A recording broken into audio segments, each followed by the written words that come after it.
Salut tout le monde, c'est Mandrin et encore une fois vous pouvez constater que j'enregistre ce message après l'épisode pour vous prévenir encore une fois que on est tombé sur des pipelettes à nouveau et que du coup l'enregistrement a encore duré plus de 3 heures et qu'on va encore être obligé de couper l'épisode en deux.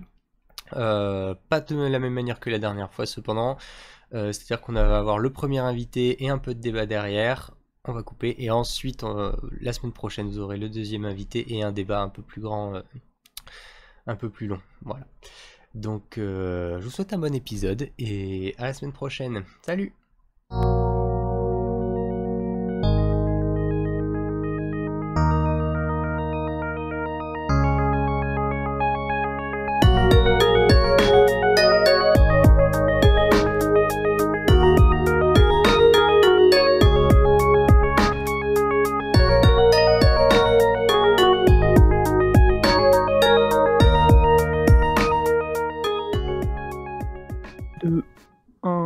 Décollage. Clic. Bonjour et bienvenue dans un nouvel épisode de Art Talk, podcast de la créativité avec moi, Ronce, Mandrin Godez. Salut! Anaïs Lou. Anaïs Dor. Ça y est, on a commencé. Faut la pardonner, elle a donné son sang à la HS. Et aujourd'hui, on a deux invités et c'est Jérémy Spagnuolo, voilà, c'est raté. Ça commence. Voilà. Et Massi, je sais plus ton... Massimina. C'est Massi. Non, bah c'est mieux de dire juste Massis. D'accord. Oui, mais c'est bien avec le nom de famille, des fois, les gens, ça les intéresse, ils veulent faire des recherches Google. Ouais. Massi au carré. Voilà. Donc c'était une super intro. Comme d'hab, à chaque fois les intros. Comme d'hab.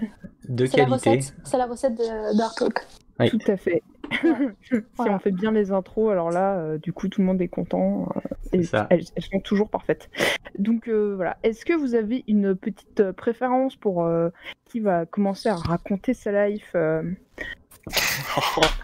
Alors là, ça va être dur parce qu'on est beaucoup trop poli. Alors ça va être à toi. Non, c'est toi, mec. Bon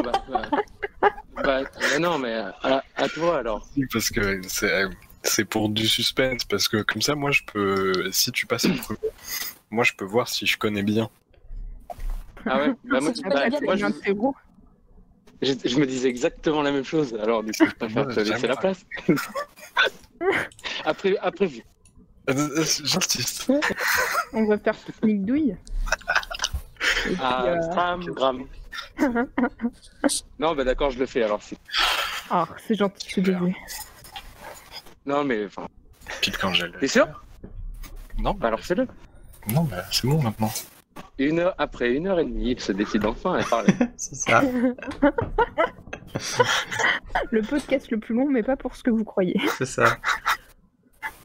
Bah comme tu veux. En plus, il y a des boum qui passent. Hein. Et le moto et tout quoi. Ouais. Faudrait pas oublier d'insérer dans la vidéo le petit mème de Bob l'éponge Lighter, tu vois. Ouais. Ce serait important. En plus, au Je moment vais où ça refaire fait une boum, intro préenregistrée à la fin pour dire excusez-moi, le podcast on a mis 2 heures avant de commencer. Beaucoup trop poli. Alors, Bon, vas-y. Et je me lance alors. Ouais. ouais, vas-y. Alors, comme j'ai vu qu'on commençait depuis l'enfance, bah on va attaquer.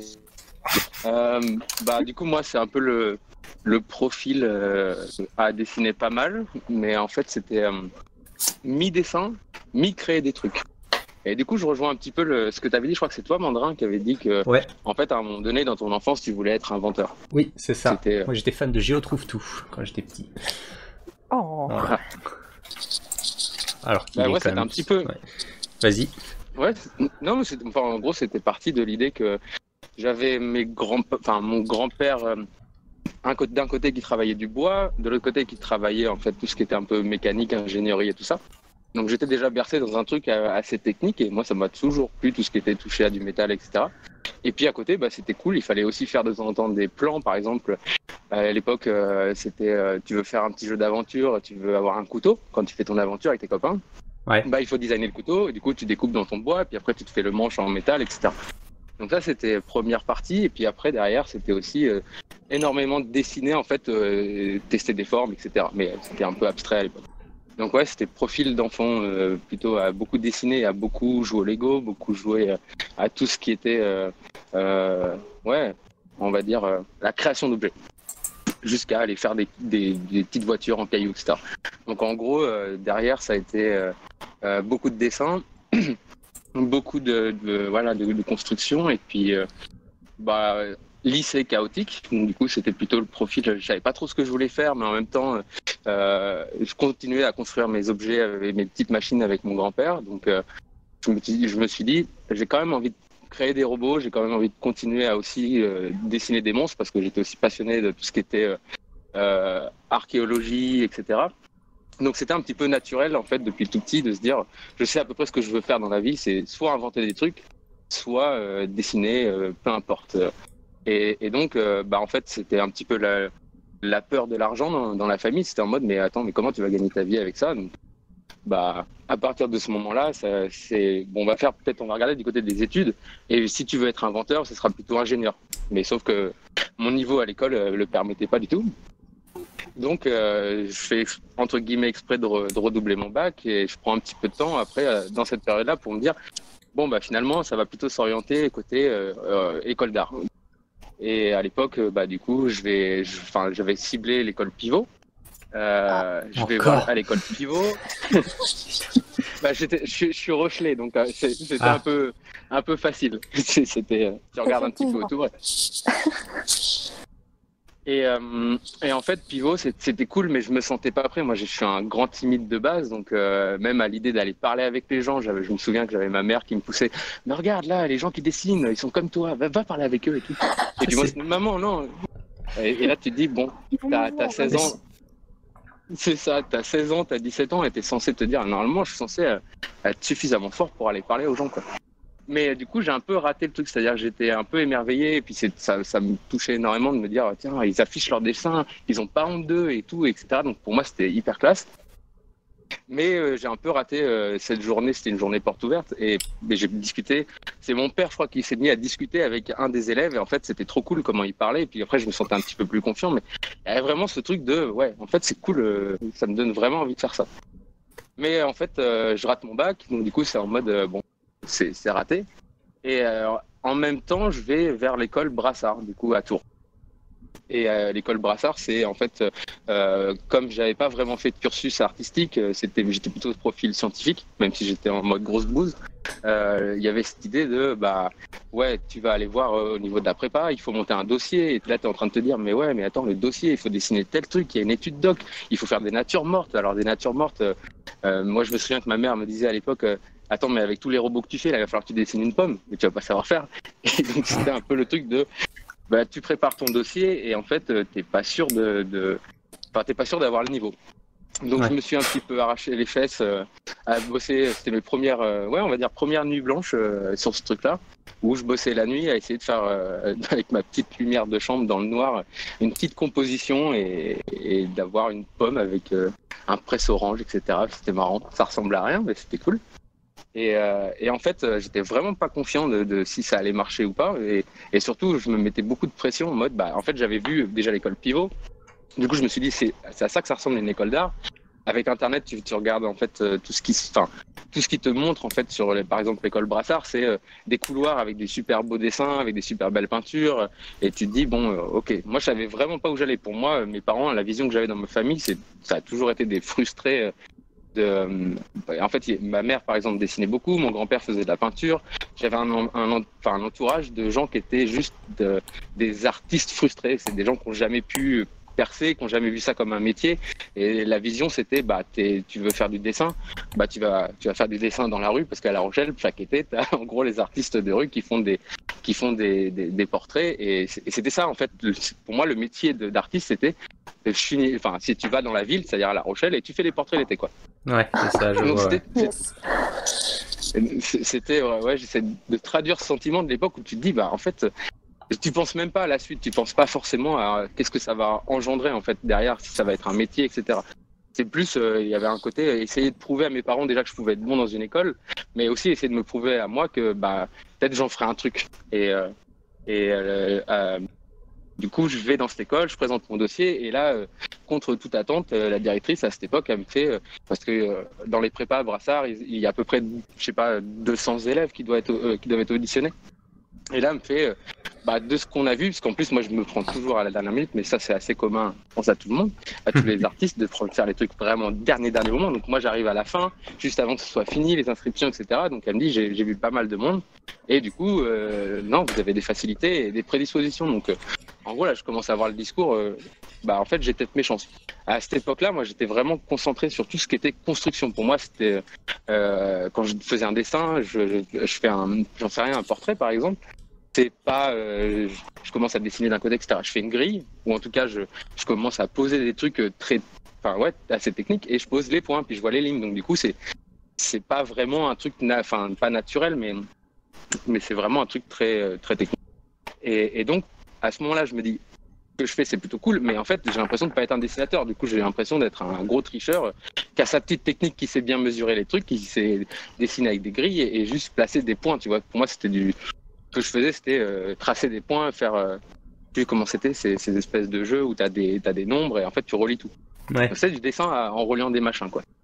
Et mais avec ça, je me disais quand même, bon, ça va, j'ai l'impression que j'ai la construction quand je voyais à l'école, mais je m'attendais tellement pas à ce que la directrice me dise, a priori de tout ce que j'ai vu, vous avez le meilleur profil, donc rassurez-vous, etc. Et moi j'étais en mode, mais j'ai pas assez de dessins propres de cette qualité-là. Moi j'avais ma mère qui m'avait aidé à faire mon dossier à l'époque, parce qu'on doit aussi mettre tout ce qu'on a fait depuis qu'on est petit. Et quand je la voyais mettre mes vues, elle avait enlevé parce que j'avais un espèce de mur avec plein de dessins, elle avait tout décollé, mis ça dans des pochettes, etc. Et du coup, moi je me suis dit, maman, arrête, ça sert à rien, c'est nul et tout. Et en fait, la directrice, elle m'a dit, mais non, mais c'est trop bien, c'est exactement ça. Et là, vous êtes carrément dans votre voie, donc soyez confiants. Donc en fait, j'arrive au stade où je suis rentré dans l'école et il y avait vraiment ce côté, pareil, contraste dès l'arrivée à l'école. Je racontais ça à ma sister après, mais en vrai, c'est vraiment ça. Moi, j'arrive, j'étais en t-shirt jean et là, je me dis, putain, autour de moi, il y a que des gens qui s'habillent avec des draps.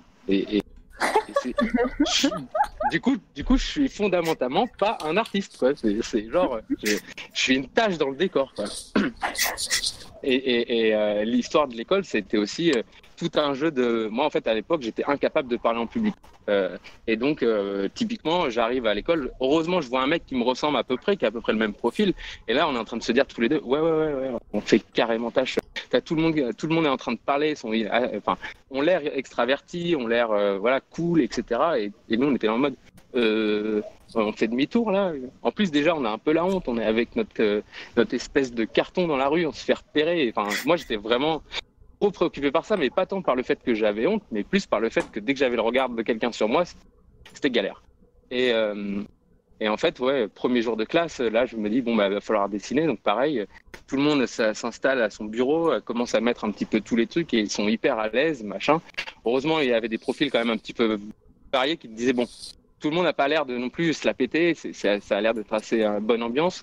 Mais moi, il y a vraiment le truc du premier cours de dessin, c'est en mode 4 heures pour faire des grilles, 4 heures pour placer un nez, une bouche, des cheveux sur un portrait. Et là, je vois à côté de moi, déjà au bout d'une heure, il y a des mecs qui commencent déjà à mettre des ombres. Et là, je me dis, putain, ouais, non, clairement. En fait, je reviens sur le truc que m'a dit la directrice, c'est en mode, non, mais en fait, elle m'a motivé, c'est tout. Et en fait, là, clairement, j'ai pas le niveau. Et en fait, beaucoup trop de temps. Et je pense que c'est un truc psychologique où tu te dis, en fait, à ce moment-là, tu mets toute ton énergie à être impacté par ce qui se passe autour de toi plutôt qu'à dessiner. Et à la fin, je passe mes 4 heures à dessiner, je rentre chez moi et je suis en mode bon allez tant pis, de toute façon moi en fait ce qui s'est passé moi pour que mes parents m'aident entre guillemets dans la vie, c'était t'es en échec scolaire, t'as redoublé ta terminale, t'as des notes affreuses, le dernier trimestre t'as réussi à bosser, t'as des facilités, mais bref c'est un peu gros conflit avec mes parents par rapport à la scolarité et mon père il m'a fait une espèce de classe, mais qu'en fait il s'est pas rendu compte à quel point je l'ai pris au sérieux, c'est soit t'es premier de ta classe et du coup on te paye tes études, on va se démerder, tu bosseras l'été, etc. Mais en tout cas on va t'aider. Soit si au bout d'un an t'es pas premier de ta classe, on arrête tout. Sauf qu'en vrai, moi je l'ai pris vraiment au mot, mais bon lui c'était pas aussi vrai que ça. Et du coup moi dans ma tête c'était là c'est mort et du coup je rentre chez moi après le premier jour de cours et c'est nuit blanche, 10 heures à dessiner, faire toutes les ombres. Moi j'adorais tout ce qui était détail, donc je commence à me dire bon au pire j'ai donné mon maximum. Et du coup, maintenant, voilà, vu ce qui s'est passé à l'école, je suis une merde, donc ça va être Et j'arrive le lundi matin à l'école et en fait, je me rends compte que ça marche super bien, mais au-delà de mes espérances, c'est-à-dire qu'en gros, c'était un peu le truc de les gens viennent, se lèvent et regardent le truc et commencent à me faire comprendre que j'ai peut-être ma place en fait, mais genre même au-delà de mes espérances. Et en fait, moi, mon parcours scolaire à l'école Brassard, ça a été un peu le truc de. Je faisais pas forcément les trucs pour avoir les meilleures notes, j'essayais de comprendre et je jouais avec le timing à justement travailler beaucoup. Mais en gros, je suis rentré dans un mode où pendant les 4 premières années, c'était genre, ça y est, j'ai trouvé ma vocation. Donc j'y vais à fond. Et en gros, c'était majeur de promo. Donc tout s'est très bien passé à l'époque de Brassard. Et en plus, j'avais les encouragements de la direction, etc. C'était en mode, toi, tu as le profil typique, tu dessines, derrière, tu deviens directeur artistique, tu vas dans une agence de pub et tout ira bien. Et en plus, moi, j'avais le directeur qui me poussait vachement dans ce sens-là. Sauf que pendant les années de scolaires, j'étais passionné par tout ce qui était robotique, etc. Enfin, tout ce qui était lié à du mécanisme, du technique. Et je faisais beaucoup de vaisseaux, beaucoup de robots. Et à un moment donné, je me dis, mais c'est pas que j'aime pas les personnages, c'est juste que j'y arrive pas. Moi, je suis un gros galérien de tout ce qui est chara-design. Et en fait, j'ai eu des bons profs qui m'ont aidé à avancer là-dessus, mais j'étais un petit peu dans cette dynamique où j'étais perdu là, à ce moment-là de l'école, c'était au bout de 2-3 ans, où tu te dis, là, concrètement, derrière, il va falloir manger. Puis tu as la pression de tes parents qui te disent, ouais, faut manger, donc maintenant, il faut que ce soit un métier. Donc moi, je leur disais, je sais pas, je suis perdu, je voudrais dessiner en fait. Et puis à l'époque, on te dit, si tu veux dessiner et gagner ta vie avec ça, c'est dans 10 ans. Donc non, fais d'abord, va dans la direction artistique, va faire du design graphique, apprends Photoshop, apprends InDesign. Peut-être, à l'époque, on avait une petite formation de 3D, mais bref, même la 3D, pour moi, c'était infaisable. Tout ça. Ouais, tu as essayé de dire quelque chose? Je sais pas. Allô? Non. Ouais. Non. Ok. Ouais, pas de souci. Mais ouais, du coup, il y avait ce truc-là d'être un petit peu perdu. Et à un moment donné, en fait, tu es juste repris par la réalité et puis la pression aussi un petit peu de la famille et même des repas de Noël et qui te disent ouais, mais ok, tu dessines bien. Mais comment tu vas faire pour gagner ta vie? Et tu commences à dire il y a de la BD, mais c'est pas vraiment ce que tu veux faire, etc. Mais ils étaient bienveillants en fait. C'était pas vraiment. Enfin, j'ai eu la chance d'avoir une famille qui m'a beaucoup soutenu. Mais il n'empêche qu'il y avait quand même ce truc de, eux aussi, dans ma famille, moi j'ai par exemple mon oncle qui dessine super bien, mais qu'on n'a jamais rien fait. Et du coup, en fait, je m'en suis pas rendu compte à l'époque, mais j'ai vécu un petit peu les frustrations de chaque personne qui n'a pas été dans ce sens-là. Donc c'était un peu compliqué parce que il y avait de la bienveillance, mais il y avait aussi un petit peu de frustration. Donc en fait, au final, tu es perdu et tu te dis, ok, je vais faire un peu ce qu'ils disent. Et puis ce qui me paraît bien aussi, c'est-à-dire, je vais aller m'orienter dans la pub. Et en plus, moi, j'ai eu de la chance, ça marchait bien. J'avais aussi l'encouragement des profs, mais voilà. Donc, je suis sorti de Brassard avec le stage de fin d'année. À l'époque même, je me souviens, en dernière année, on fait un petit stage d'une semaine avec un prof qui a certainement été tiré d'un livre de formation en mode tiens, il faut qu'on fasse faire de la 3D. Bon, alors du coup, sur Paris, il y a un catalogue. En fait, tu prends un prof de 3D, lettres je sais pas combien, et puis en fait ils nous ont sorti un prof de 3D qui était soi-disant un généraliste, qui nous a fait en fait juste les bases de tiens, dans Blender, on va faire Blender parce que comme ça c'est cool et gratuit, on n'a pas de problème de licence.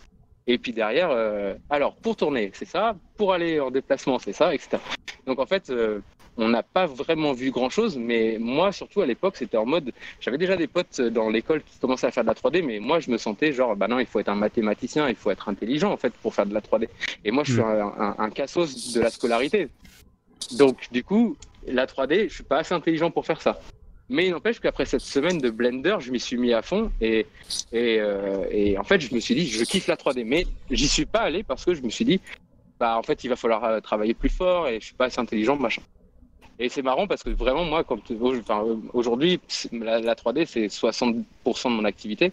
Et en fait, j'ai commencé la 3D en me disant c'est mort. Et vraiment, c'est mort. Ouais. Donc, fin de Brassard, projet de fin d'année. Finalement, je me remets à la 3D, et cette fois-ci sur Cinema 4D, parce que c'était juste plus joli. Et puis parce que l'interface, elle faisait moins peur. Et qu'aussi, tu avais un résultat avec un moteur de rendu standard qui était quand même assez classe par rapport à Blender. Et surtout, assez facile à prendre en main. Donc, je fais mon projet de fin d'année, ça marche super bien. Enfin, moi, c'était vraiment le truc des bonnes notes et c'est cool. Hein. bien vécu toute cette période scolaire. Mais en fait, c'était le truc qui a plutôt confirmé, tu vas pas faire du dessin, tu vas pas dessiner, tu vas pas faire des illustrations. Parce que moi, à l'époque, je voulais faire illustrateur. Et du coup, je m'embarque vraiment sur la voie de, ok, projet de fin d'année, j'avais fait des enceintes DJ avec un petit concept, machin, je m'étais éclaté. Mais c'était en gros, mon directeur, il dit, bah oui, t'es fait pour ça, c'est bon, tu vas faire de la 3D, tu vas aller vendre des trucs, tu vas faire du design graphique, ça va super bien marcher. Moi, à l'époque, je voulais rejoindre ma copine qui était du côté de Poitiers, un petit peu à la fin de l'année scolaire. Lui m'a dit, non, certainement pas, faut que tu ailles à Poitiers, enfin, faut que tu ailles à Paris, absolument, ça va. C'est là que ça se passe, c'est là que tout se joue. Il n'y a pas de vie ailleurs. Réussir ta vie. C'est ça. C'est genre, si tu veux réussir ta vie, clique sur Paris. Ouais, ça résume bien. Donc, pas mal de gens. Ouais. Non, mais c'était. Aujourd'hui, ça m'amuse parce que du coup, je me dis, je me pose plus la question de si j'ai perdu du temps ou pas. Je me dis juste, c'est trop cool. J'ai eu la chance d'avoir toutes ces expériences et même si je me serais remis, là, je commence à m'y remettre, mais même si je m'étais remis à dessiner à 50 ans, tant pis, c'est pas grave, c'est cool.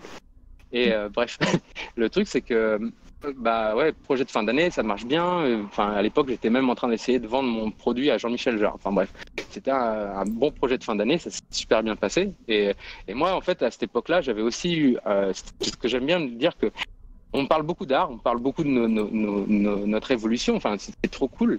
Et en fait, ça transpire le fait qu'en fait, on est tous des psychologues dans l'âme. C'est-à-dire qu'en fait, pendant qu'on évolue, on a eu nos travers, on a eu nos difficultés sociales, etc. Et en fait, on se rend compte qu'il y a quasiment la moitié du travail qu'on a fait inconsciemment sur nous-mêmes. C'est-à-dire qu'on a investi dans nous-mêmes. Et moi, à l'époque, c'était vraiment ce truc-là de me dire, putain, je vais devoir aller présenter mon travail à l'associé de Jean-Michel Jarre, ou alors juste aller chercher un stage à Paris, etc. Donc, en fait, j'avais eu la chance qu'entre-temps, j'avais eu des profs de sociologie, etc. Et puis, c'était le début de YouTube, donc il y avait quand même des vidéos sur tous ces sujets-là de psychologie. Donc moi, ça m'avait vachement donné un coup de pied au cul. Puis avec tout un tas d'expériences, je me suis retrouvé à être un peu moins timide. Et donc, ça m'a permis d'aller faire tous ces trucs-là. Puis donc, stage de fin d'année, j'arrive dans une boîte à Paris. Et cette boîte, c'est genre... c'était drôle, hein, on dit souvent quand vous recherchez des stages, surtout ne cliquez pas sur le premier lien et n'allez surtout pas prendre le premier stage venu. Moi, je tape agence de publicité Paris, je tombe sur Co&Co et Co&Co, c'est une agence de luxe qui fait un peu de tout, qui fait de l'horlogerie, qui fait de la mode, du coup, moi, ce qui m'intéressait, c'était que c'était de l'image fine avec du détail et que c'était un gros travail sur les images. Et c'est ce que j'aimais, moi, tout ce qui était détail et aller loin en fait dans le processus technique. Donc, je me suis dit, c'est une boîte pour moi, mais j'avais cette voix dans ma tête qui dit, il faut chercher quand même d'autres liens, etc. Donc, je perds 2-3 jours, voire une semaine à chercher d'autres agences. Et en fait, je reviens sur le choix initial parce que j'avais mon instinct qui me disait, mais c'est ça que tu veux faire.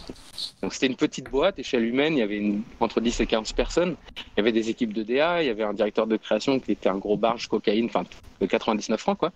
Mais bref, l'histoire est longue avec ces gens-là. Mais bref, en tout cas, l'idée, c'est que c'était cool. Je finis par réussir à trouver le minimum de couilles que j'avais à cette époque-là pour aller sur Paris avec mon petit vélo. Alors, le jour le plus froid de l'année, et tout le coup, je me caillais en vélo. Je faisais des entretiens, j'allais genre chez TBWA. Et en fait, je repoussais le moment où j'allais aller vers cette agence-là. Et je suis allé en fin de journée. Il faisait froid, donc plus de batterie, plus de GPS. Je connaissais pas Paris, c'était un enfer. Mais finalement, j'arrive à l'entretien avec la morvonnée, tout ce qu'il y a de bien. T'arrives, t'as la secrétaire qui est juste une super nana, t'es super impressionné parce que tu dis waouh, ok, c'était pas juste luxe, c'était pas juste marqué luxe pour faire bien, tu vois. Tu sens que t'es dans un espèce d'appart haussmannien, machin, et que t'as un standing entre guillemets. Du coup, moi j'étais en mode pull à capuche, jogging et machin, c'était en mode le gros contraste. Mais qu'est-ce qui fait ce techno dans nos locaux, quoi. Et puis en fait, du coup, moi j'étais encore toujours un peu avec cette dynamique, même si j'avais commencé à prendre un peu de confiance en moi. C'était, je vais aller présenter mon travail. Je me suis déchiré sur mon book. À l'époque, ce qui me rassurait, moi, j'étais aussi dans une dynamique de beaucoup travailler pour me dire, au pire, si je suis pas bon, j'ai beaucoup travaillé. Et du coup, il y avait ce truc de moi, mon book, il devait faire une centaine de pages, quand les autres dans ma classe, ils avaient 30 ou 40 pages, quoi. Ouf. Et encore, c'était pour ceux qui avaient le plus bossé. Mais du coup, j'allais essayer, je me donnais des petits coups de pouce en me disant, au pire, j'ai le travail, il va peut-être m'aider, tu vois. Mais il y a la pression avec le mec qui vient me faire passer mon entretien. Là, c'est un mannequin, quoi. Le gars, il arrive. trop de classe et tout. Puis après, comme j'ai bossé là-bas, j'ai vu qu'il avait la Mustang, la bagnole. Enfin, bref, tu te dis, ok, il se tapait des modèles. Enfin, bref, c'était ce genre d'environnement dans lequel j'ai évolué après derrière. Mais à l'époque, c'était, je passe mon entretien et là, le gars, il regarde les trucs. En plus, c'était beaucoup de jeux psychologiques et c'est là où j'ai le plus appris à pas trop m'en faire en fait et juste m'en foutre de ce que pensent les gens et pas étudier les regards et pas me sentir impacté. Mais là, à ce moment-là, j'étais quand même un peu impacté en me disant, le mec, il parle pas, il a regardé tout mon book, il arrive à la dernière page, il a rien dit. Donc moi, c'est mort. C'est genre, bon, je vais rentrer avec mon vélo en espérant que personne me l'échouerait dans Paris et je vais reprendre mon train et je vais rentrer chez mes parents et c'est bon, je vais retourner dans les sociétés d'intérim et je vais aller faire de la manutention, ça va être très bien. Et enfin bref, j'étais un peu extrême des fois, même si c'est un peu, enfin, c'est pas aussi réaliste que ça, parce que bien sûr, tu te dis, bon, au pire, je référais à autre chose, mais il y avait quand même, dans ces moments, t'es tellement impacté émotionnellement parce que ça te tient énormément à cœur que t'es capable de dire, au pire, je préfère m'imaginer le pire parce que comme ça, au pire, je serais pas déçu. Donc, bref. Et en fait, non, le gars, il lève la tête et puis il fait, c'est vraiment un bon book pour un étudiant. Ouais, carrément. En fait, t'es dispo quand? Là, ok. Écoute, viens dans 2 semaines à Paris. Et c'était à peu près ça, quoi. Cool. Donc, ça, c'est oui. Donc c'était un petit peu le truc où, en fait, c'est ça qui me fait marrer, c'est qu'un peu moi-même, avec du recul à l'époque, dans cette période-là, après les premières années de job, je me dis, j'ai eu de la chance d'avoir un parcours sans embûches. Mais en vrai, aujourd'hui, où je fais complètement une reconversion vers le concept art et le développement visuel, je me dis, non, en fait, j'ai carrément eu des erreurs de parcours. Mais à l'époque, ça sonnait bon. C'était des bonnes notes, ça s'enchaînait plutôt bien, c'était fluide. Donc, j'avais la chance en plus à l'école d'être un des seuls qui a eu un boulot très vite. Genre, j'ai pas passé toutes les étapes de on renouvelle ton stage ou machin. C'est genre, j'arrive avec un CDI et c'est en mode, à l'époque, quand on commence à t'annoncer que ton salaire il s'approche des 2000 balles et que c'est ton premier job, tu commences à dire, ok, cool, enfin là, je suis bien parti dans la vie. Genre, j'ai réussi ma vie, c'est bon. Même si en vrai, moi, j'étais en mode, il va falloir que j'apprenne à être un directeur artistique. J'avais un directeur de création qui était quelqu'un de enfin, moi, j'ai un gros truc avec la manipulation ou en tout cas les profils de gens qui je suis assez sensible à ça et je peux me faire avoir pas mal et je me suis fait pas mal avoir dernièrement. Bref, mais en tout cas, il y a ce côté, j'avais un directeur de création. T'arrives là-bas, j'étais en stage, je commence à peine à bosser. Et le mec il fait, même après les premiers jobs, c'est en mode, alors regarde, tu vois, tu vas être directeur artistique. En fait, à l'époque, je me rends compte que tous ces compliments, c'était juste pour faire en sorte qu'ils défendent un peu ton salaire, tu vois. Mais à l'époque, t'entends ça et moi, j'étais un peu conscient du fait que, attends, un directeur artistique, c'est pas censé être un mec qui sort de l'école et qui est directeur artistique, c'est censé être un gars qui connaît tout, etc. Donc, j'avais de la chance de pas trop m'emballer dans cette période-là, mais il y a quand même un espèce d'engouement où, comme tout se passe bien, t'as quand même des compliments, tu finis par un peu y croire, tu fais quand même un peu attention. Il y a des moments où tu te lâches, mais en tout cas, il y a ce côté. Le côté positif que tout ça a eu, c'est qu'en fait, j'avais un espèce de... Je me sentais pousser des ailes en fait sur chaque projet, donc je tentais des trucs. Et donc, c'est là où j'ai commencé. Pareil, à cette époque-là, j'étais en espèce de... Enfin, j'allais voir dans les bureaux de Jean-Michel Jarre pour essayer de vendre mon projet de fin d'année. Donc, j'avais aussi des trucs très positifs de ce côté-là. Finalement, ça s'est pas fait parce que j'ai dû me concentrer sur les projets de la boîte. Mais en gros, il y avait un peu ça les avait impressionnés. Ils me disaient, mais tu fais de la 3D, nous aussi on en fait. On essaie de développer ça dans la boîte. Il y avait un de mes collègues qui était, vas-y. En plus, je fais du cinéma 4D. Donc, en gros, je suis arrivé là-bas et ça a été un espèce d'incubateur et tu dois apprendre After Effects, sauf que là, c'est un autre niveau. C'est plus juste, je l'ai vite fait vu à l'école. C'est genre, en fait, là, j'ai été très vite sur des projets où c'est de la post-prod de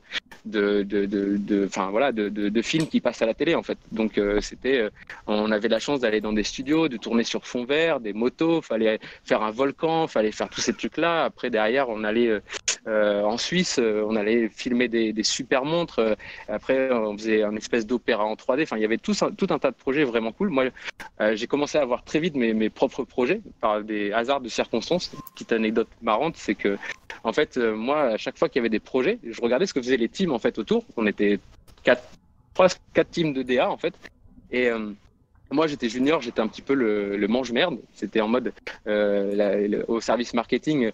Ils nous ont demandé de changer tel typo et il faut que ça soit un petit peu plus gold. Il faut qu'ils mettent un reflet en haut et tout. Et là, je reprenais les fichiers. C'était en mode, mais en fait, c'est fait dans Photoshop, c'est écrasé et tout, donc je m'amusais à chercher des typos. Enfin bref, je faisais ce job-là. Et normalement, ça devait me prendre les journées, sauf que moi, je m'étais dit, je veux pas faire des trucs comme ça. Donc, il faut booster un peu le truc. Et en fait, c'est là que j'ai commencé à bosser, même dans mes jobs, jusqu'à 3, 4 heures, 5 heures, 6 heures. J'allais dormir 1 heure dans mon foyer de jeune travailleur. Et puis, je revenais le matin et j'étais tout le temps en retard. Et du coup, c'était cool parce que je pouvais le justifier facilement en montrant que tu avais produit un truc pendant la nuit. Mais derrière, bah, c'était. Donc je faisais ça, donc les gens commençaient à me faire confiance, mais ça faisait même pas 3, 4, 5, 6 mois peut-être que j'étais dans la boîte. Et il se passe ce truc-là qui est.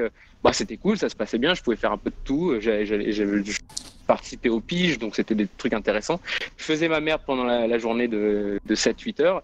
Et derrière, je refaisais une autre journée de 7-8 heures en me disant alors là, ils ont été auditionnés, ils sont en compète sur tel projet, il faut faire un storyboard, il faut avoir une idée, il faut écrire un script. Et du coup, moi, j'écrivais mes scripts, ça tombait à l'eau. Puis je leur demandais juste, en gros, papa, maman, je peux aller en réunion pour écouter ce que vous dites? Donc c'était un petit peu ça. À l'époque, je passais aussi, enfin, c'était en mode un peu hardcore. J'avais pas de vie sociale vraiment, à part avec les collègues et 2-3 potes qui sont toujours des amis d'aujourd'hui. Mais en gros, c'était oh tiens, il y a un directeur de prod. Alors du coup, est-ce que je peux aller sur des shootings, sur des trucs? Donc j'apprenais les shootings les week-ends. Donc je faisais les piges gratuites qui des fois j'arrivais même pas à les montrer, mais c'était au moins je pratiquais. Enfin, je faisais beaucoup de pratiques sur du storyboard. J'avais l'impression de dessiner encore. Donc c'était cool. C'est un peu ce qui m'a sauvé dans le dessin. Et en fait, un jour, il s'est passé le truc de juste avant de partir présenter le projet. C'était Vacheron Constantin, c'était un projet d'horlogerie. Et il devait partir en Suisse pour un meeting le mercredi d'après. Donc on est le vendredi. Et là, le directeur de Créa, il fait une grosse réunion avec tout le monde. Moi, j'avais pas trop le droit encore à ce genre de réunion parce que c'était les grands frères et les grandes sœurs qui étaient là-bas. Et en fait, il ressort de la réunion un peu énervé, il va prendre une pause café. Et c'était en mode, voilà, ça va pas, tout ce que vous avez fait là, ça va pas, ça fait 2 semaines que vous bossez, c'est pas assez bon, machin. Et en fait, moi j'attends un petit peu, je bois mon café avec lui, on discute, et en fait je dis, hé papa, moi j'ai travaillé sur le truc en fait. Il me fait, ah bon? Et puis en fait, à ce moment-là, c'est en mode, lui, dans sa tête, ce directeur de Créa là, qui était un peu un mégalomane, lui c'était en mode, si t'as pas le titre, t'es pas au même rang, parce que lui il te donne des titres, mais tu fais très vite la différence que si t'es pas dans les teams de DA, bah en fait t'es rien. Et moi j'étais DA, mais juste pour faire plaisir, et que derrière ils me disaient ouais mais du coup t'as accepté 400 € de moins, mais t'es DA. Bref. Puis en plus il y avait le mythe à l'époque dans ces écoles d'art que si jamais t'étais DA, bah c'est bon, t'avais gagné ta vie. Tu vois. C'était Paris DA, c'est bon. Ouais. C'est fini. Oui. Ouais. Oui, c'est les tampons succès quoi. Ouais, mais c'est fou parce que c'est de la merde. Oui, complètement. Enfin après, tu vois, il y avait pas mal de gens aussi de l'école qui partaient dans des sections un peu plus artistiques, mais tu voyais très bien que ça concordait pas vraiment à la réalité. Enfin, j'aime bien aimé dans un des épisodes où justement vous parliez du fait que certains profs sont même pas conscients de la réalité derrière. Et moi aujourd'hui, j'ai bien peur que très peu de gens ont continué dans le domaine après l'école. Ouais, on a fini à je sais pas, je dirais une trentaine de diplômés, et je sais pas encore qui est dans le domaine, ou en tout cas combien de temps ils ont mis pour y être, tu vois. Donc c'était, enfin bref. Mais bon, voilà, moi en tout cas à ce moment-là, c'était ces débats-là, et donc pour revenir à l'histoire, je suis en mode team switcher. Mais en gros, ouais, pour revenir au truc de le directeur de Créa et tout qui était pas content. Bah, je finis par lui parler de mon idée, mais j'étais en mode, bon, je tente, hein, je sais que ça n'a pas marché. Puis, en fait, lui, il me fait, mais c'est vachement intéressant. Ça serait cool que tu bosses dessus, mais va en parler aux autres et tout. Et ce serait cool, j'aimerais bien avoir un storyboard et un script, tu peux me l'écrire? Bah, je dis, bah, je l'ai déjà fait. Il me fait quoi? Je dis, bah ouais, moi, parce que je bosse les trucs à côté. J'ai plein de storyboards hein, sur tous les projets que vous avez fait là, ces 6 derniers mois. Et il me fait, ah bon? Et puis en plus, je lui montre et machin. Il me dit, mais c'était bien en fait, ça, t'aurais dû me le dire et tout. Bah, en fait, j'arrivais pas parce que j'arrivais pas à défendre mes idées, moi, à l'époque. C'était vraiment mon gros problème. Et tu me mettais en réunion, même là, hein, quand on a commencé le podcast, moi, je fais le malin et tout ça, mais en fait, au début, c'est en mode, il va falloir que je lance le diesel, quoi. Mais bref.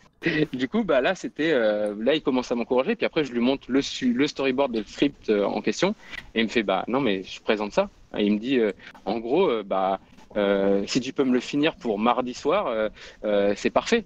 Et là, tu sais, c'est le genre de truc où toi, en fait, tu te dis, bah, bien sûr, je l'aurais fini. En fait, je vais l'avoir fini dimanche soir parce que je bosse le week-end. Et c'est surtout que je veux surtout pas rater ça. Comme ça, si je finis ça dimanche soir, s'il y a encore des modifs à faire, genre, c'est fou, en fait. Mais le truc, c'est que tu te dis, je vais donner tellement le maximum que ça pourra pas passer à côté. Et en fait, pendant ce temps-là, moi, c'était le genre de personne qui te vend des rêves, qui te dit à ce moment-là, oui, bah en fait, si jamais il est validé, le truc, bah tu viendras avec nous, tu seras réalisateur, même tu pourras peut-être monter ton salaire, blablabla. Et en fait, bah, le truc qui est con, c'est que moi, j'avais même pas besoin de cette motivation-là pour le faire. En fait, donc le dimanche soir, le storyboard, il était quasi fini. Même j'étais passé en mode photo bâche et machin, donc il y avait quasiment du réalisme. J'avais fait une animatique 3D en bonus dans le week-end. Et du coup, le script écrit, moi je fais beaucoup de fautes d'orthographe, donc c'est en mode je fais corriger ça et tout, donc c'était en mode clé en main. Finalement, bah, le mec, à ce moment-là, il est en mode c'est abusé, trop cool, mais bon, voilà, et tout. Il commence à prendre conscience que je bosse quand même beaucoup à l'agence. Il me fait une grosse morale là-dessus, mais en mode c'est.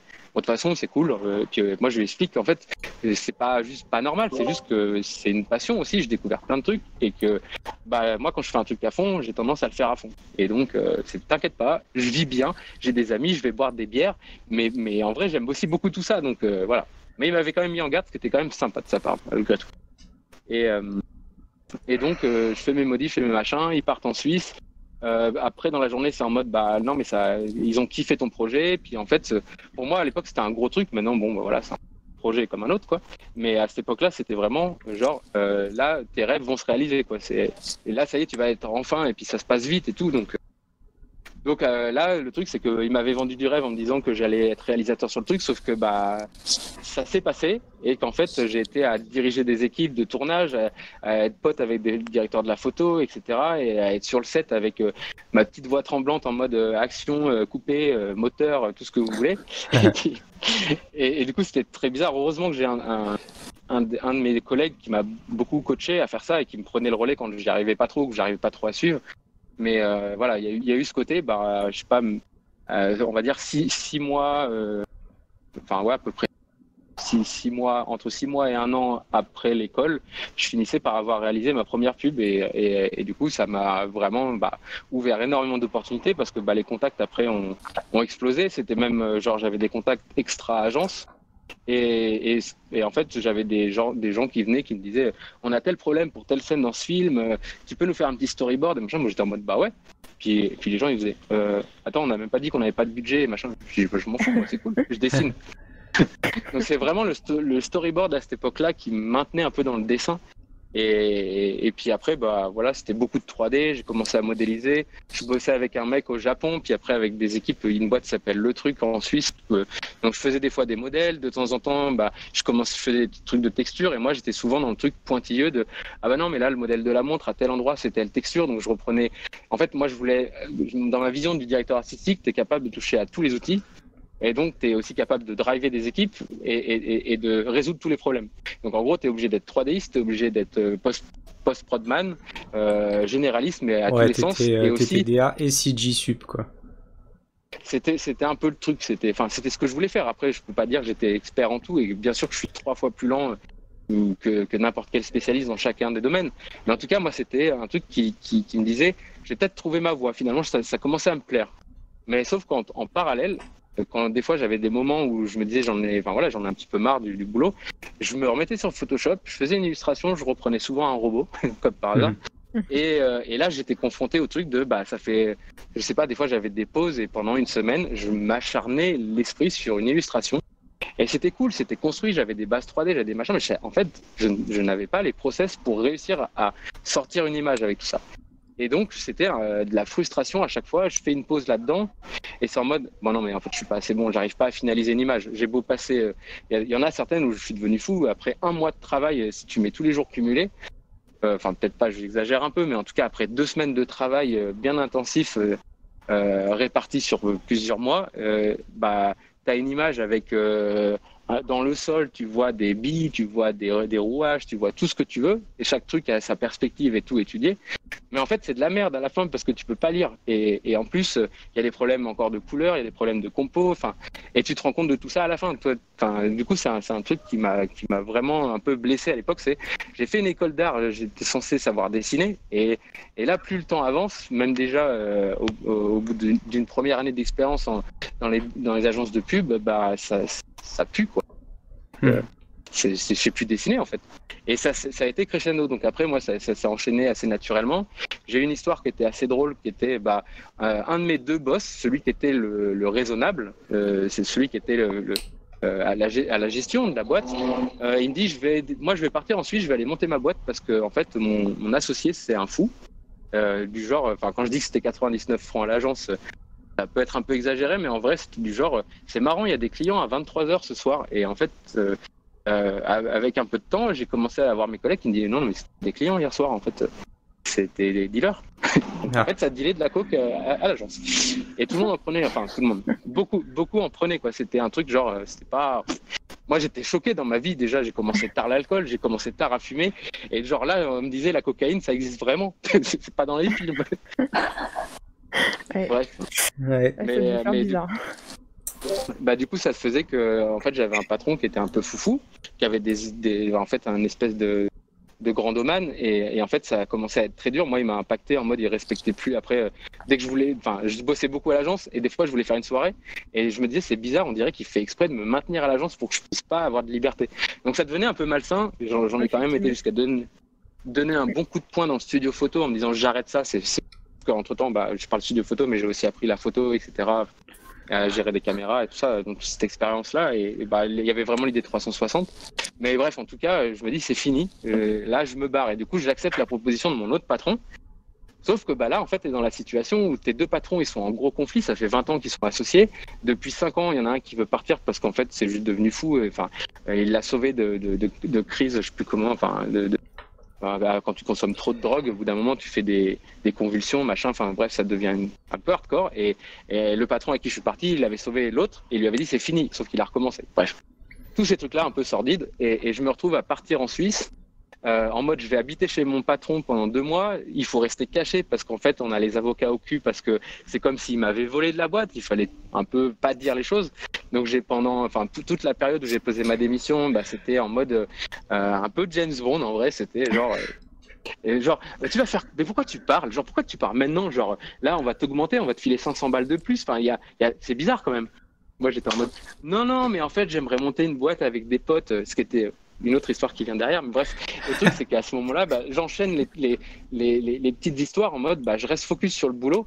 Mais en fait, dans l'histoire de vie, moi, j'étais en flip, je venais de changer de pays, je partais avec mon boss, etc.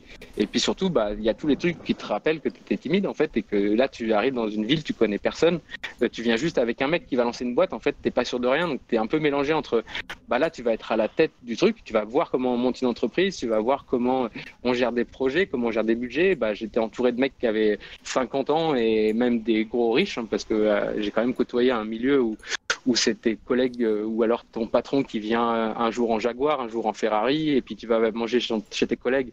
Tu arrives, tu ouvres le portail, tu as des garages avec des super belles bagnoles et puis une villa énorme en Suisse. Enfin bref, c'était un peu foufou. Et surtout que moi, je viens d'un milieu très modeste, donc moi je connais aller planter les patates pendant les vacances scolaires chez ma grand-mère ou des trucs comme ça. Donc c'était cool, ça m'a permis de voir un gros contraste. Et aussi de tomber dans les méandres de l'argent, puisqu'à un moment donné, on était dans un délire où ils voulaient me pousser à m'acheter une Porsche, à m'investir dans. Bref, c'était marrant. Mais c'est surtout que ce truc-là, à l'époque, ça m'a appris que, en fait, l'argent, ça rend pas heureux, parce que malheureusement, et j'espère que ça va mieux dans sa vie, mais c'est quelqu'un qui était loin de sa famille, qui avait des problèmes avec ses enfants, des problèmes avec sa femme, qui était un peu déprimé, et sa vie un petit peu de riche sauvait les apparences. Mais moi, comme j'étais au quotidien avec ce mec-là, qu'on a créé tout ensemble, c'était en mode, voilà. Et du coup, ça te fait prendre conscience que le bonheur n'est pas dans ton compte en banque. Donc, c'est cool. Et après, voilà. Là, je crois que je parle longtemps, là. Non, ça va, vas-y, c'est intéressant. Pas d'angoisse. Non, c'est comme ça, s'il y a des gens qui nous écoutent, ils pourront comprendre que c'est pas parce qu'on est un artiste qu'on mange que des pâtes instantanées. Exactement. Voilà. Et c'est pas parce que t'es un artiste qui mange des pâtes instantanées que t'es triste, ou que tu manges des pâtes de luxe que t'es plus heureux. Tu peux être un artiste et te faire offrir une Porsche. Voilà. C'est dit. Et autant j'ai vécu cette situation qu'aujourd'hui, par exemple, je suis à 0, je suis redescendu, je fais un nouveau start dans ma vie. Et en fait, je vais aller vers ma passion et c'est trop cool. Oui, c'est trop bien. Et bref, en tout cas, pour continuer le fil de cette époque-là, donc on fait des chouettes projets. Je suis vraiment en mode, je commence à faire des devis, donc je commence à savoir ce que ça vaut les projets. Du coup, je commence à avoir des conflits avec mon boss parce que je commence à être suffisamment stable pour limite gérer une boîte, puisqu'à un moment donné, mon boss, il avait aussi des problèmes avec sa famille. Il était là 2-3 jours par mois. J'avais une autre collègue qui bossait avec nous, mais qui n'était pas du milieu. Donc en fait, je me retrouvais un peu à la former sur. Alors c'est très cool, hein, c'était de la transmission. Ça m'a aussi fait prendre conscience que j'adorais transmettre en fait, parce que même je formais mes autres collègues qui avaient 30 ans pour leur dire il faut utiliser Premiere parce que tu vas gagner du temps pour telle raison. Puis après dans Cinema 4D, je finissais par leur dire mais en fait, tu sais, il faut que tu déplies tes textures parce que si tu colles juste tes matériaux comme ça marche pas. Et en fait, ouais, avec toutes ces petites expériences qui étaient souvent in-house parce que j'étais vraiment très focus dans les boîtes, en fait, je côtoyais quasiment pas de gens qui étaient dans le domaine en fait en dehors. Et du coup, j'étais vraiment en mode focus quoi. Dans la boîte. Et donc, si jamais j'avais l'expérience de la transmission, c'était souvent soit des gens qui aimaient bien ça et je leur expliquais, tu sais, ça marche comme ça, qui disaient qu'ils regardent ton travail, des copains, etc. Et puis en fait, moi, c'était souvent, attends, je vais sortir mon ordi, je te montre vite fait, tu vois, quoi, tous les process, etc. Mais en tout cas, voilà, je me suis rendu compte avec cette collègue que j'adorais lui expliquer, tu sais, si j'ai dit ça par rapport au timing, en plus, moi, j'étais mauvais en timing, donc elle m'aidait à apprendre comment gérer mes timings et moi je l'aidais à comprendre ce que ça voulait dire quand on disait par exemple que sur tel projet à tel moment en fait il faut passer par une étape de conception qu'il faut faire valider dans tel ordre et que derrière tu as toutes ces étapes là par exemple sur la construction d'une petite animation pour de la pub, ce que c'est le low poly, etc. Enfin bref, en tout cas c'était intéressant et je me suis rendu compte que j'adorais passer des heures à faire ça. Et puis après, ça m'a emmené sur la voie aussi de peut-être qu'un jour j'aimerais être prof. Et puis du coup, à Brassard, ils m'ont souvent reproposé quand j'allais faire les jurys de fin d'année ou machin. Donc ouais, c'est en suspens et ça va venir. Et j'ai déjà des pistes là pour être un petit peu prof. Et je me suis rendu compte que c'était important dans ma vie. Bref. Et du coup, à la suite de tout ça, on s'est retrouvés à deux avec ma collègue à gérer les projets, etc. Et à un moment donné, j'ai été appelé par un autre projet avec un ami d'école et c'était en mode c'était pareil, c'était un peu c'était une expérience assez difficile qui était quelqu'un qui nous a vendu on allait changer le monde. Donc t'es là en Suisse en train de te dire tu gères tout à la place d'un patron qui en plus j'avais des discussions en mode faut valoriser le travail. En plus moi je te dédouane une partie de la gestion de la boîte et du coup je gère les clients avec ma collègue, etc. Toi comme ça tu peux régler des choses dans ta vie. Il n'avait pas accepté, ce qui est dommage. Mais bref, en tout cas, j'étais parti plutôt dans l'option je quitte cette société en Suisse. J'ai appris énormément de choses dedans. Et là, je vais aller changer le monde avec des copains. Pour résumer, c'était un peu ça. Et donc, j'ai commencé à changer le monde en freelance. C'est là que j'ai commencé à faire un peu de freelance. Donc, j'avais mes journées de boulot. Puis après, j'avais une autre session de 8 heures. Même plus parce que on faisait de la VR, premier projet pour des clients genre Michelin, c'est des premières expériences interactives en mode on va aller visiter des points de vente mais en virtuel et c'était il y a 6 ans je crois, un truc comme ça, 6 ans. Et il y a 6 ans, taper de la VR c'était compliqué. Même faire de la vidéo VR c'était très compliqué, tout n'était pas prévu, donc fallait réfléchir comment stitcher des effets, comment faire tous ces trucs là, donc c'était hyper stimulant, mais on n'était pas encore dans du dessin, même si c'était cool de temps en temps, j'avais envie de redessiner, mais c'était même après des années, c'était encore juste pour les storyboards et c'était juste mon samedi soir avec ma pizza de déprime parce que j'arrive toujours pas à finir cette image, ça fait 4 jours que je suis dessus et j'ai l'impression que c'est pas lisible, ou alors j'étais content de moi et je le montrais à justement mon pote d'enfance et il me disait alors moi ça me parle pas, lui il avait une assez bonne conscience de ce qui faisait que ça marchait et on parlait beaucoup de ça me touche pas en fait, et il me disait souvent mes images je le touche pas et donc le truc c'est qu'à partir de là j'abandonnais, j'y revenais, c'était incessant, j'y revenais, plus j'essayais d'intégrer de la 3D etc, mais j'avais vraiment pas le bon process. Et donc, je pars changer le monde avec des gens qui te motivent et qui te font comprendre qu'on se comprend, on est les meilleurs et machin et ceci. Et on se casse la gueule en fait. On se casse la gueule violent parce qu'en fait, c'est là typiquement le profil et on est plusieurs à avoir été dans cette situation et on se rend compte qu'on en a tous morflé, on s'est investi comme jamais. Moi, dans ma vie, dans cette expérience-là, j'étais au stade d'optimiser le temps de trajet pour travailler plus. Donc j'ai mis un matelas gonflable sous mon bureau. Donc comme ça j'étais full time. C'était cool. En effet. J'allais à la salle de sport pour faire de la muscu et prendre une douche.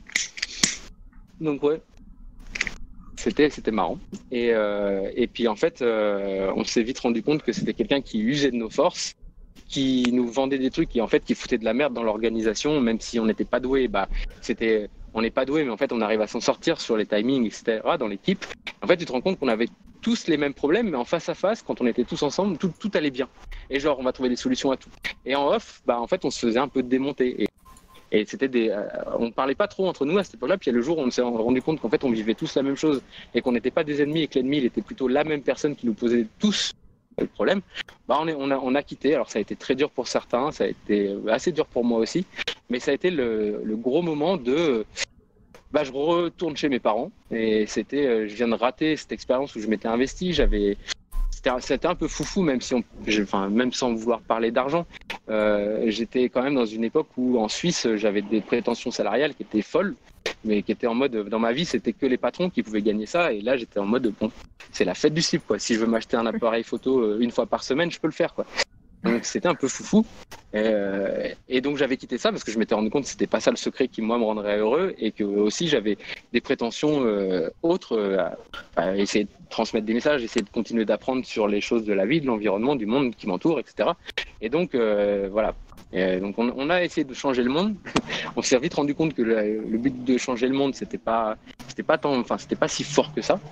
Et derrière, bonne grosse déprime en sortant de tout ça, en réalisant que tu dois apprendre à vivre avec le fait, surtout que pour moi ça s'était un peu passé d'une manière fluide tout le long, et là tu dois apprendre un échec. Donc c'est en mode, moi maintenant je le vois d'un côté très positif parce que là-dedans j'ai pu apprendre énormément de logiciels, j'ai pu être mis dans des conditions de travail qui font qu'aujourd'hui je peux m'adapter à n'importe quoi, et même avec beaucoup de matériel, pas beaucoup de matériel, je veux dire.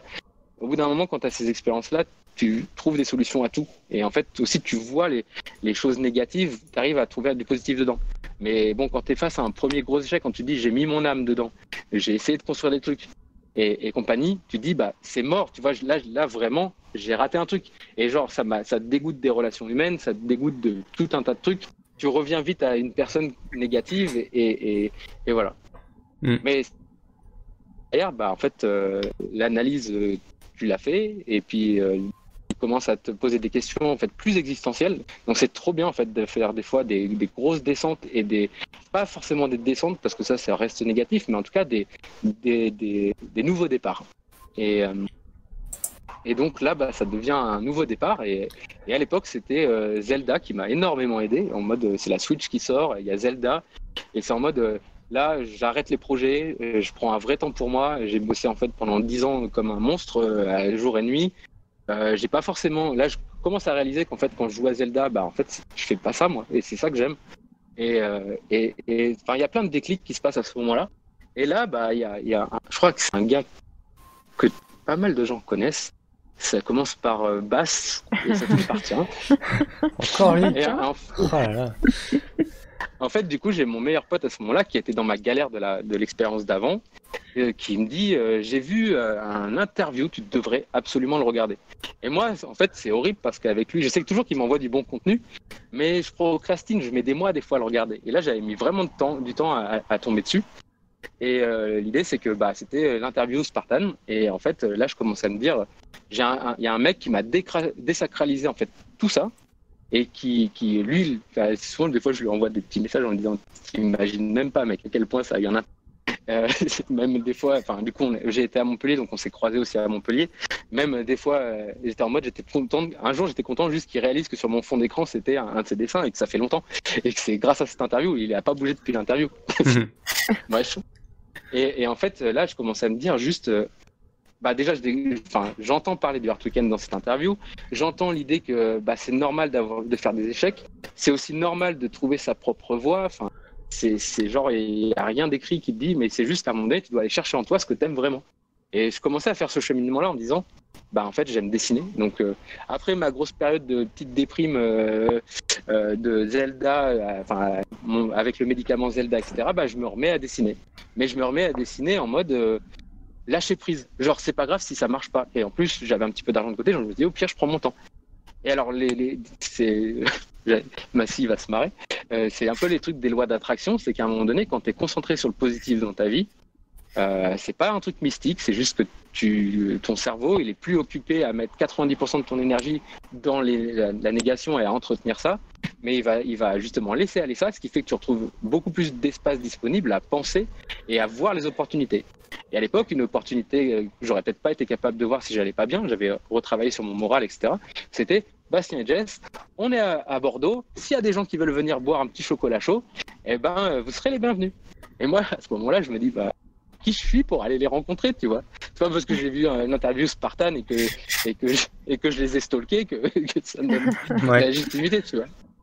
Mais bon, comme j'avais quand même un peu appris à être un peu plus social et que j'avais plus ce poids-là, ce qui est en fait marrant parce que c'est juste un truc où je me suis conditionné à avoir plus tendance à y aller, mais ça n'empêche que quand j'étais en phase 2, bah, j'étais le gros timide que j'ai été quand j'étais petit, même si c'était pas à ce point-là, c'est revenu quand même.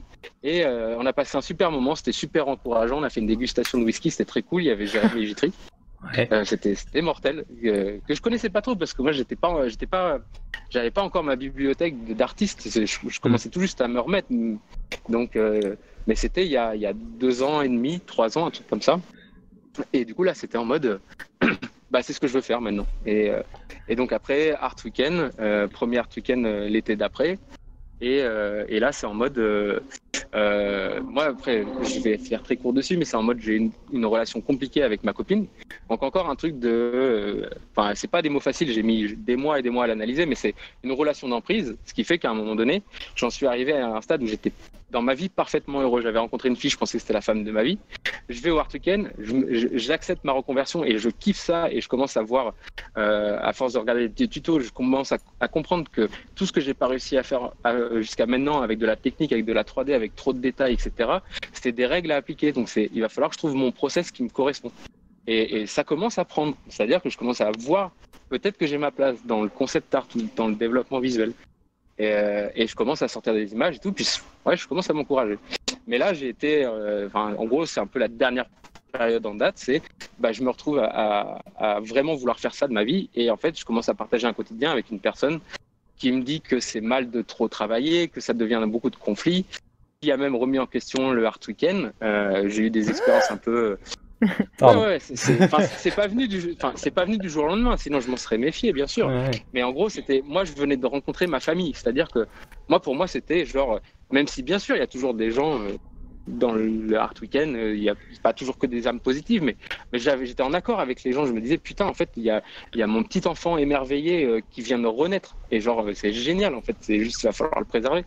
Et en fait quand je rentrais à la maison, au début c'était cool pendant 1 an avec elle, etc. Mais en fait, avec le temps, je me suis rendu compte, et maintenant je peux mettre les mots dessus parce que j'ai fait tout un travail d'analyse, mais c'est effectivement, j'étais dans une relation d'emprise et une relation toxique. J'aime pas tout ce qui est perversion narcissique parce que ça veut tout et rien dire. C'est très mal défini. Mais en tout cas, c'était pour expliquer le principe de... au bout d'un moment, j'avais une autre personne qui pensait à ma place, et aussi j'avais plus d'énergie, j'ai fait une sorte de dépression. Et surtout, j'ai arrêté de pouvoir dessiner sereinement. Mais ce qui est cool, c'est que le dessin m'a quand même sauvé dans toute cette période-là. Et donc, pour finir un peu le parcours qui a été très long, c'est en mode, elle était roumaine. Aujourd'hui, je suis en Roumanie. J'ai essayé de sauver mon couple en venant ici en Roumanie, etc. Et on a essayé de travailler ensemble. Elle devait m'aider. J'ai essayé aussi de lui faire comprendre ce que c'était le Art Weekend en la faisant venir. J'ai eu des conflits avec des gens. Et quand je les verrai, je trouverai des moyens d'en parler, de décanter tout ça. Mais c'est pas très grave en soi. Enfin, c'est pas top, mais bref. Et l'idée, c'est juste que ça m'a réappris plein de choses dans la vie. En fait, là, j'en sors de cette expérience depuis un petit moment. Mais c'est en gros, ouais, il y a intérêt d'être solide psychologiquement, parce que même si tu es le meilleur artiste du monde, la vie à côté, elle est hyper importante. Et en fait, travaille ton art, ou tes techniques, etc. Mais travaille aussi ta solidité mentale, et d'une certaine manière. C'est un tout, quoi. Tu peux pas... Les pinceaux et tout, c'est bien, mais ça remplace pas les potes, quoi. Bah ouais, et puis surtout que travailler l'aspect psychologique, ça aide aussi à comprendre pourquoi on est bloqué sur telle et telle chose, pourquoi de temps en temps, c'est notre émotion qui s'emballe, et qu'en fait, des fois, il faut aussi décanter ça avec, la gestion de nos émotions, la gestion de notre rationnel, la gestion de notre entourage et la gestion de notre passion. En fait, c'est un vrai travail. Et donc, ouais, conclure après je sais pas combien de temps. Le truc c'est que Presque une heure, là je me frère. retrouve. Ouais, merde. Non, t'inquiète. Impressionnant. Mais ouais, du coup, je me retrouve là en Roumanie et en fait, je me dis que je prends les choses hyper positivement et en fait, encore une fois, la loi d'attraction, tout ce que tu veux.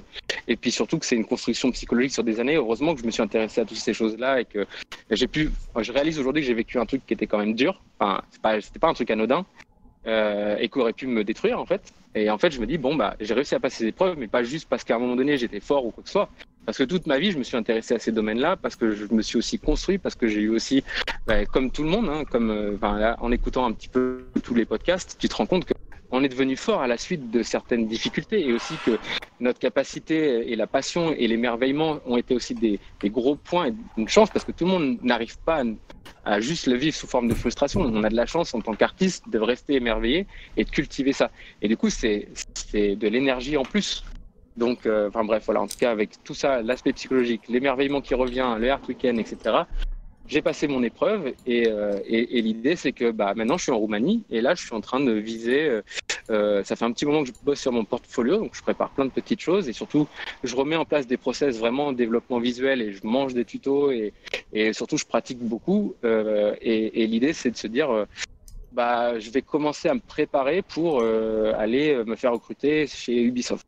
Je commence à me faire mon petit réseau et l'idée c'est d'être prêt pour être fonctionnel chez eux. Même si j'en sais rien si ça va marcher, etc. à l'heure actuelle. Mais voilà, je tente le côté Europe de l'Est parce qu'aussi il y a pas mal d'opportunités et un truc qui est génial. Alors ça fait un peu profiteur, mais bon, moi ma situation m'a fait faire ça. Au lieu de rentrer sans réfléchir, aujourd'hui je vis avec un loyer de 130 €, je dépense même pas 400 balles pour vivre et du coup ça fait beaucoup moins de pression pour travailler en mode si aujourd'hui je sais pas travailler, je me blâme pas. Ouais. Du coup, c'est assez cool aussi. Ouais, je vois, c'est bien ça aussi de s'affranchir justement de cette pression de la production à tout prix et tout. Tu dois être productif. C'est Ta vie ça, a la valeur de ta productivité. C'est un piège dans lequel on tombe assez facilement et ouais, c'est clair. Hein. Et c'est clairement. bien de pas trop le faire justement. Ouais. C'est bien de se rappeler que genre la vie c'est là et il y a aucune raison pour vivre. Enfin, il y a aucune raison dont on a besoin quoi. On vit parce qu'on vit. Après on a envie de faire des trucs et tout, ça c'est cool, mais de temps en temps réussir à s'enlever le surplus de pression qu'on peut avoir, surtout quand t'as fait des horaires pétés pendant des temps incroyables. Enfin moi je suis bluffé quoi. Ouais. J'avais une moyenne de 2 à 3 nuits blanches par semaine, donc c'était. J'ai rencontré quelqu'un qui vit ça et du coup on en a beaucoup parlé, c'est Yvan. Yvan Feuzy, où il a aussi ce. Alors moi quand je l'ai rencontré dans ma vie, j'avais commencé à beaucoup me calmer, enfin genre j'avais fini avec ça. Juste avant le premier week-end, mais où justement, c'est aussi un des trucs qui moi m'a emmené dans ma relation parce que je changeais ma manière de vivre. C'était en mode je me levais à 8h le matin et à minuit je me couchais.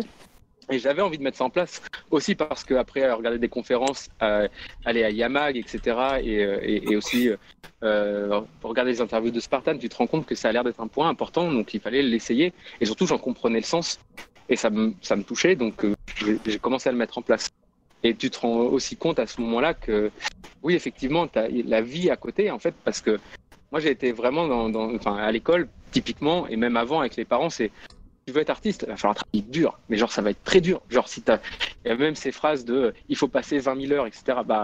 En vrai, je vais pas dire c'est faux. Pour mon cas, c'est faux. C'est effectivement de trouver le process qui te correspond. En fait, c'est comme n'importe quelle personne, même nous qui avons des caractères communs en tant qu'esprit un peu créatif. Du coup, il faut se dire, c'est juste, on a chacun notre sensibilité et du coup, chaque méthode, chaque process, chaque technique s'adapte à ton type de sensibilité. C'est comme à l'école, etc. Bon, ça, c'est un autre débat. Mais en gros, si jamais tu prends pas du temps pour faire des choses qui te correspondent, oui, tu vas travailler comme un porc avant d'avoir des déclics. Alors que si tu passes d'abord du temps à comprendre le monde qui t'entoure, à comprendre comment tu fonctionnes et surtout qui tu es, en fait, forcément, ça vient plus naturellement de trouver le process de travail qui fonctionne. Moi, j'ai découvert, par exemple, avant, j'avais cette frustration de faire des personnages. Et en fait, là, récemment, à force de faire des boards et trouver un process qui me correspond, etc., en fait, je me suis rendu compte que le travail par silhouette, pour moi, c'est ma manière d'itérer. Et j'ai des facilités à itérer quand il y a déjà un truc. Donc, en fait, je monte des machins, des cubes, des trucs. Au bout d'un moment, je vois un soldat de dos. et ben c'est bon, j'ai mon personnage, en fait, je le corrige un peu et c'est fini. Mais ça, j'en étais incapable avec des méthodes qui ne me correspondaient pas et qui ne correspondaient pas à ma sensibilité. Et donc, c'est cool de faire la part des choses entre il faut absolument tryhard et il faut absolument bosser tant d'heures pour être bon. Non, il faut passer du temps à faire les choses intelligemment, sereinement, avec une connaissance de soi-même et aussi un espèce de curseur entre des biais cognitifs que tu vas avoir parce que tu te dis j'ai entendu ça, du coup tu as une demande de validation, tu as envie de savoir mais comment je fais, etc. Et quand tu entends des discours de ouais, en gros il faut connaître ça, bah tu finis par suivre un peu ce truc-là parce que ça te valide. L'important c'est que ça alors valide. Que parfois ça te correspond pas finalement quoi. Ouais, non, il y a personne qui a la solution pour toi précisément quoi. Et à chaque, c'est que du trial and error, et tu testes et tu vois ce qui te touche, ce qui marche pour toi, ce qui fait écho à des trucs en toi et tout. Et c'est vrai que c'est un peu, ça peut être flippant aussi de se dire genre il n'y a pas de guide. de vraiment de super réponses déjà faites quoi. Il va falloir chercher. Ouais, et je pense que ce qui est aussi très cool, même dans ce que vous faites avec le podcast, c'est qu'en fait, il y a ce côté de désacraliser des choses, remettre un petit peu le curseur à la normale, en fait, et à l'intelligence, si j'ai envie de dire. Ouais, ça fait un peu pompeux, mais c'est être intelligent, en fait, dans ce qui se passe concrètement. C'est-à-dire que c'est pas... on est tous des humains. Avant tout, il faut travailler sur le côté... Enfin, on travaille sur le côté humain, etc. Et c'est parce que derrière, on est qui on est, qu'on fait ce qu'on fait. Et pas on fait ce qu'on fait et après, on devient quelque chose. C'est ça. Ouais.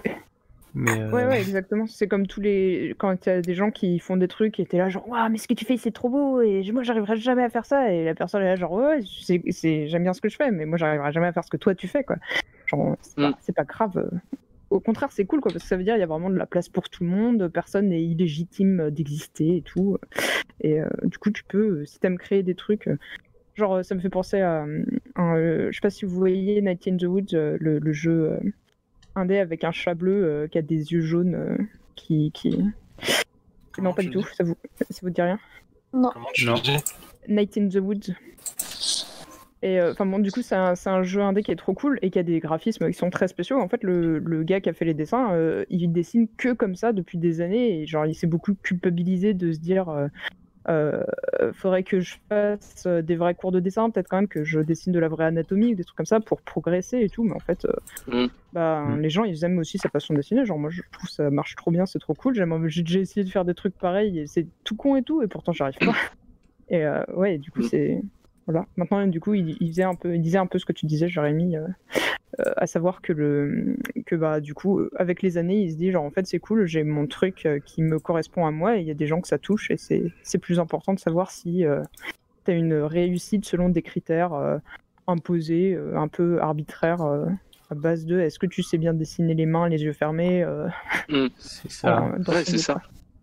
C'est que ouais en fait en tant que quand t'es artiste et que t'as un peu de pas dire d'ambition mais que t'as envie d'un peu en vivre et tout, t'as vite tendance à essayer de te retrouver dans la technique et à toujours essayer de progresser, d'être le meilleur possible et tout, et en fait au final tu finis par te rendre compte qu'en fait c'est pas tu penses toujours que si seulement je savais faire ça, dessiner mieux la perspective ou mieux mettre des couleurs ou quoi, je serais plus heureux et j'arriverais mieux à faire ce que je fais, du coup ça irait mieux, je me sentirais mieux et tout.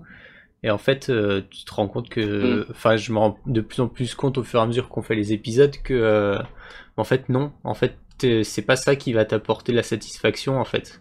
C'est pas du tout c'est pas du tout lié à la quantité de skills que tu possèdes en fait, c'est vraiment lié à comment tu aimes ce que tu fais quoi. Ouais, moi honnêtement en fait je me suis rendu compte très récemment parce que je reprends vraiment les choses sérieusement dans l'entraînement etc. Et par exemple c'est avec Massy, un soir on se dit pendant la quarantaine viens, on se motive, on travaille ensemble, on se fait un petit speed paint et machin. Et en fait, au bout du speed paint, à un moment donné, je sais plus comment c'est arrivé, mais c'est en mode, vas-y, qu'est-ce qu'on fait? Puis en fait, chacun fait son truc. Du coup, moi, je commence à faire des thumbnails. C'était assez drôle. Et puis en fait, ouais. Mais à faire ces planches, en fait. Vas-y, tu veux dire? Non, j'allais rien dire, c'est pour ça que j'ai dit vas-y. Parce que je vous entendais plus là pendant 5 minutes. Il est en décalé, Jérémy. Non, c'est le jeu du micro-mute. Ah, d'accord. Mais à faire des thumbnails typiquement et surtout à essayer des trucs genre de lâcher prise total. C'était moi par exemple, j'aborde une illustration, je vais faire un petit rough. En fait, par-dessus le rough, je vais mapper de la 3D où je vais traquer des trucs et puis je vais découper des formes et après je vais construire l'univers et après je reviens avec juste un rendu 3D et je reprends par-dessus. En fait là, j'ai un pote du coup qui me fait depuis longtemps. Bah honnêtement, tes refs sont beaucoup mieux que ton image où tu t'es mis la technique, les persos, les constructions, les blablabla, etc. Et en fait, tout ça, je me suis rendu compte que c'était psychologiquement un blocage de l'école. C'est-à-dire qu'en fait, c'est même pas moi qui réfléchis à faire tout ça. C'est juste que j'ai encore ces voix des profs qui disaient il faut bien faire ça, il faut faire ça. Si tu fais du character design, il faut voir l'anatomie. Donc du coup, j'aborde un personnage, je suis en train de plus réfléchir au fait que j'ai pas fait d'anatomie, donc mon perso sera nul. Donc je pense d'abord que mon perso va être nul avant de commencer à mettre le stylet dessus, quoi. Et là, j'ai fait du coup, grâce à Massy, et merci. Et c'est genre, j'ai pu avoir cette occasion de me remettre à faire ça. En mode, ça faisait longtemps que je voulais faire des planches, juste des refs. Et en fait, je me suis rendu compte que j'ai beaucoup plus progressé en quelques planches. Et surtout, j'ai revu les choses différemment et j'ai un petit peu déverrouillé ces blocages. Et du coup, là, maintenant, dans ma manière d'expérimenter et d'approcher des concept art ou des devs visuels, c'est totalement différent et c'est surtout plus rapide, mieux, axé sur de la compo, etc. Parce qu'en fait, tout ça, je voulais l'appliquer, mais je m'imposais des trucs qui n'étaient pas nécessaires, juste pour me donner confiance ou me valider dans ma tête tous les cerveaux des profs qui me disaient il faut faire ça, il faut faire ci, ou tout ce que j'ai pu entendre avec le temps. Ouais. Et en fait, juste d'arriver à lâcher prise, alors ça paraît, c'est loin d'être simple, c'est vraiment un long processus qui te fait que tu te rends souvent compte que quand tu lâches prise, ce que tu fais c'est mieux. Alors c'est pas genre juste je fais un gros gribouillage juste parce que j'ai lâché prise et que je fais n'importe quoi, mais c'est plutôt le lâcher prise dans le sens où quand tu fais quelque chose, je pense que c'est aussi un facteur commun avec vous en avez parlé au travers des interviews avec l'idée de faire ce qu'on observe, enfin de reproduire ce qu'on observe. C'est-à-dire, en fait, tu as un lâcher-prise, tu vois une voiture, tu vois un truc, c'est un carré avec un ensemble de carrés dedans, des lignes. Du coup, tu prends un brush hyper dur et tu abordes ça en mode abstrait. Mais en fait, tu as observé, du coup c'est bien placé, ou en tout cas c'est cohérent. L'idée c'est que c'est cohérent. Mais en fait, en vrai, il y a même ce même processus de lâcher prise. Je laisse pas mon cerveau analyser les choses. Et je laisse pas toutes mes interprétations se poser. L'idée du lâcher prise, c'est que en revenant à des thumbnails, à un moment donné, je fais, je sais pas, un trait de travers, un rond de l'autre côté. En fait, je lâche prise. Et si jamais je dormais inconsciemment, j'ai vu, j'en sais rien, une étoile de la mort avec une flotte qui arrive. Et si j'ai vu ça, je lâche prise, je fonce dedans. C'est-à-dire que après c'est de l'itération et juste je rends cohérent l'ensemble. Mais c'est pas, il fallait poser un vaisseau en 3D avec une grille de perspective et se dire qu'il fallait absolument un truc.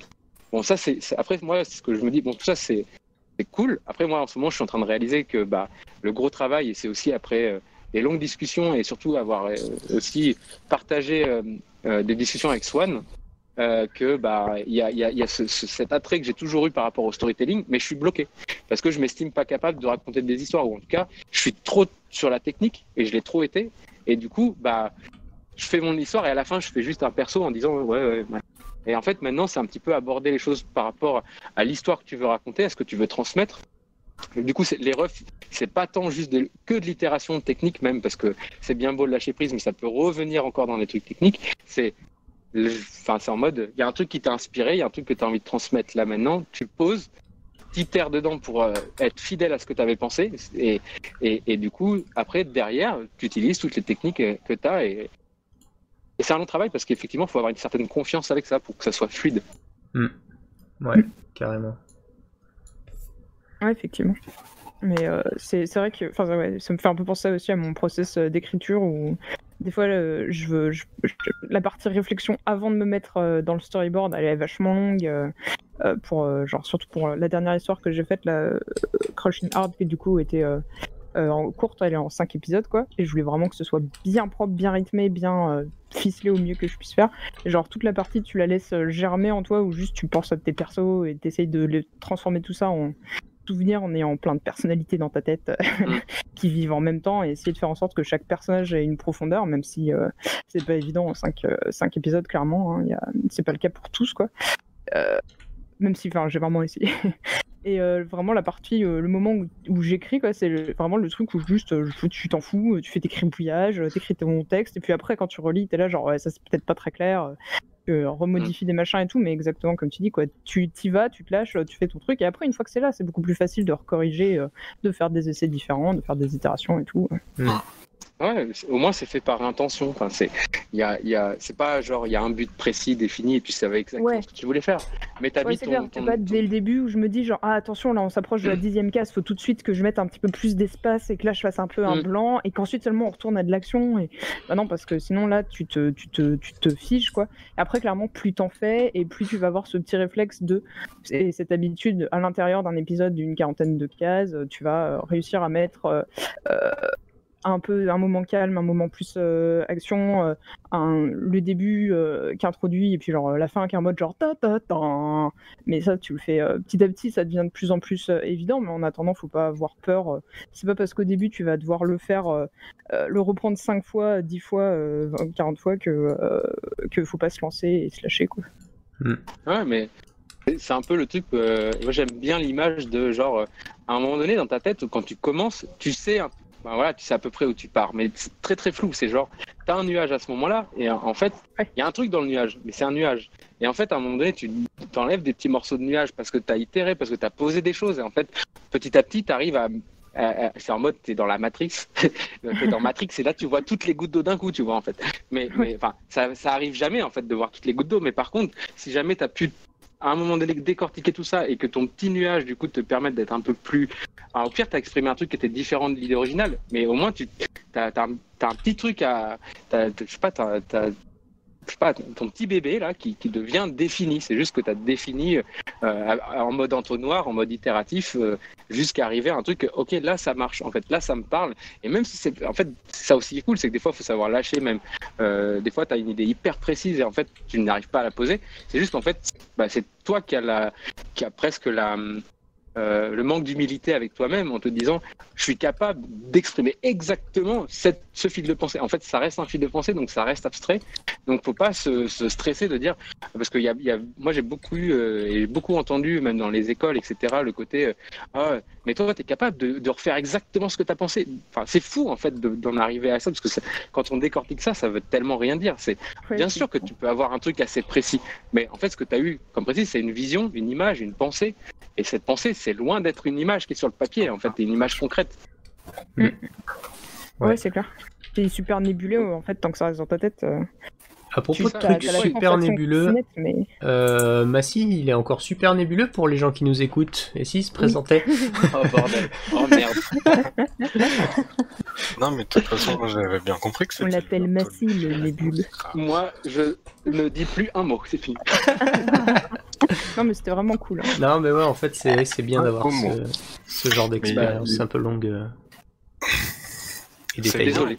Surtout, c'est facile de s'identifier à tout ce qu'il a dit, je pense, parce que genre il y a plein de trucs, j'ai pas pris de notes, mais il y a plein de trucs que moi ça m'a fait la même chose, et je pense que c'est la même chose pour plein de gens. Toi aussi, on t'a offert une Porsche. Ouais, je pense qu'il y a exactement ce que ouais, il y a beaucoup de gens qui se retrouvent quand même. Non. On m'a pas offert de Porsche, mais pareil, à un moment j'ai eu un rapport à l'argent. Enfin, genre j'ai eu de l'argent d'un coup et puis je savais pas que je pouvais gagner autant d'argent d'un coup en fait à un moment. Mais du coup je me présente là. Ouais. Vas-y. Du coup. Non, c'est fini. Voilà, hop là. Et voilà, et merci d'avoir écouté cet épisode. La première partie de l'épisode touche à sa fin, j'espère qu'elle vous aura plu. Si c'est le cas, n'hésitez pas à mettre un petit like, à la partager, à la commenter éventuellement, à nous raconter aussi vos anecdotes de votre vie d'artiste. On sera ravis de lire ça dans les commentaires. Vous pouvez aussi nous rejoindre sur Discord pour venir discuter avec nous et nos invités si vous en avez envie. Vous pouvez nous retrouver aussi sur Instagram et sur Twitter. Tous les liens sont dans la description, ainsi que les liens vers les pages des artistes et des invités. Voilà, c'était Mandrin Godez, en compagnie toujours de Rose et d'Anaïs. Je vous souhaite une bonne semaine et à très bientôt. Salut!